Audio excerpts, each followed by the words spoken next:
بسم اللہ الرحمن الرحیم۔ السلام علیکم ورحمۃ اللہ وبرکاتہ۔ 70,000 مردے زندہ ہو گئے۔ یہ حضرت حزقیل علیہ السلام کی قوم کا ایک بڑا ہی عبرت خیز اور انتہائی نصیحت آمیز واقعہ ہے، جس کو خداوند قدوس نے قرآن مجید کی سورہ بقرہ میں بیان فرمایا ہے۔ حضرت حزقیل علیہ السلام کون تھے؟ یہ حضرت موسیٰ علیہ السلام کے تیسرے خلیفہ ہیں جو منصب نبوت پر سرفراز کیے گئے۔ مردوں کے زندہ ہونے کا واقعہ۔ اس کا واقعہ یہ ہے کہ بنی اسرائیل کی ایک جماعت جو حضرت حزقیل علیہ السلام کے شہر میں رہتی تھی، شہر میں طاعون کی وبا پھیل جانے سے ان لوگوں پر موت کا خوف سوار ہو گیا، اور یہ لوگ موت کے ڈر سے سب کے سب شہر چھوڑ کر ایک جنگل میں بھاگ گئے اور وہیں رہنے لگے۔ تو اللہ تعالیٰ کو ان لوگوں کی یہ حرکت بہت زیادہ ناپسند ہوئی، چنانچہ اللہ تعالیٰ نے ایک عذاب کے فرشتے کو اس جنگل میں بھیج دیا، جس نے ایک پہاڑ کی آڑ میں چھپ کر اور چیخ مار کر بلند آواز سے یہ کہہ دیا کہ موت ہوا، یعنی تم سب مر جاؤ۔ اور اس سے محب اور بھیانک چیخ کو سن کر بغیر کسی بیماری کے بالکل اچانک یہ سب کے سب مر گئے، جن کی تعداد 70,000 تھی۔ ان مردوں کی تعداد اس قدر زیادہ تھی کہ لوگ ان کے کفن و دفن کا کوئی انتظام نہیں کر سکے، اور ان مردوں کی لاشوں کے کھلے میدان میں بے گور و کفن 8 دن تک پڑی پڑی سڑنے لگیں، اور بے انتہا تعفن اور بدبو سے پورے جنگل بلکہ اس کے اطراف میں بدبو پیدا ہو گئی۔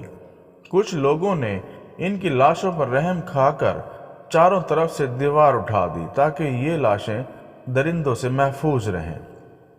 کچھ دنوں کے بعد حضرت حزقیل علیہ السلام کا اس جنگل میں ان لاشوں کے پاس گزر ہوا، تو آپ اپنی قوم کے 70,000 انسانوں کی اس موت ناگہانی اور بے گور و کفن لاشوں کی فراوانی دیکھ کر رنج و غم سے ان کا دل بھر گیا۔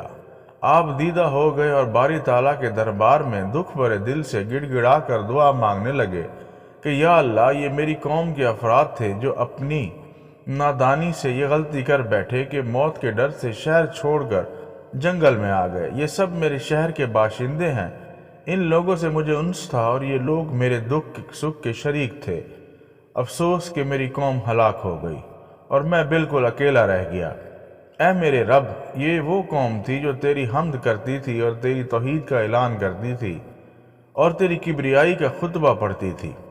آپ بڑے سوز دل کے ساتھ دعا میں مشغول تھے کہ اچانک آپ پر یہ وحی اتر پڑی کہ اے حزقیل علیہ السلام، آپ ان بکھری ہوئی ہڈیوں سے فرما دیجئے کہ اے ہڈیوں، بے شک اللہ تعالیٰ تم کو حکم فرماتا ہے کہ تم اکٹھا ہو جاؤ۔ یہ سن کر بکھری ہوئی ہڈیوں میں حرکت پیدا ہوئی اور ہر آدمی کی ہڈیاں جمع ہو کر ہڈیوں کے ڈھانچے بن گئے۔ پھر یہ وحی آئی کہ اے حزقیل علیہ السلام، آپ فرما دیجئے کہ اے ہڈیوں، تم کو اللہ کا یہ حکم ہے کہ تم گوشت پہن لو۔ یہ کلام سنتے ہی فوراً ہڈیوں کے ڈھانچوں پر گوشت پوشت چڑھ گئے۔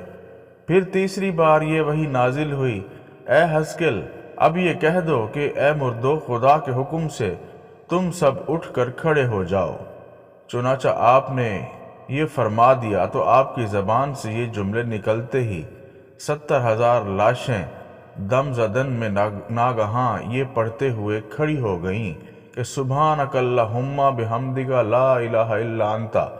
پھر یہ سب لوگ جنگل سے روانہ ہو کر اپنے شہر میں آ کر دوبارہ آباد ہو گئے اور اپنی عمروں کی مدت بھر زندہ رہے۔ لیکن ان لوگوں پر اس موت کا اتنا نشان باقی رہ گیا کہ ان کی اولاد کے جسموں سے سڑی ہوئی لاش کی بدبو برابر آتی رہی، اور یہ لوگ جو کپڑے بھی پہنتے تھے وہ کفن کی صورت میں ہو جاتا تھا، اور قبر میں جس طرح کفن میلا ہو جاتا تھا ایسا ہی میلا پن ان کے کپڑوں پر نمودار ہو جاتا تھا۔